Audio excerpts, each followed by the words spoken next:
Hi hello, ഇതാണ് എൻ്റെ normal face. അപ്പോൾ ഇതിൽ ജസ്റ്റ് ഒരു പൊട്ട് കുത്തുമ്പോഴോ അല്ലെങ്കിൽ കണ്ണെഴുതി ജസ്റ്റ് ലിപ് ബാമോ അല്ലെങ്കിൽ കമ്മലൊക്കെ ഒന്നിട്ട് ചെയ്യുമ്പോഴത്തേനും വരുന്ന ഒരു ഡിഫറൻസ് പെട്ടെന്നൊന്ന് നിങ്ങളെ കാണിക്കാമെന്ന് വിചാരിച്ചിട്ടാണ്. അപ്പോൾ അപ്പോൾ നമുക്കാദ്യം പൊട്ട് കുത്താം. ഇനി കണ്ണെഴുതുവാണേ.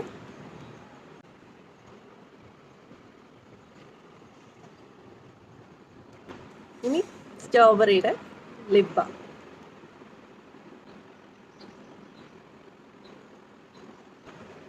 ഇനി ഒരു കമ്മൽ അങ്ങ് ഇട്ടേക്കാം.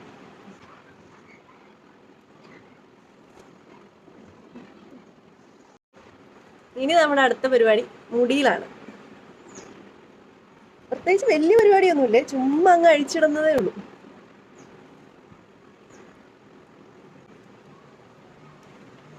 എപ്പടി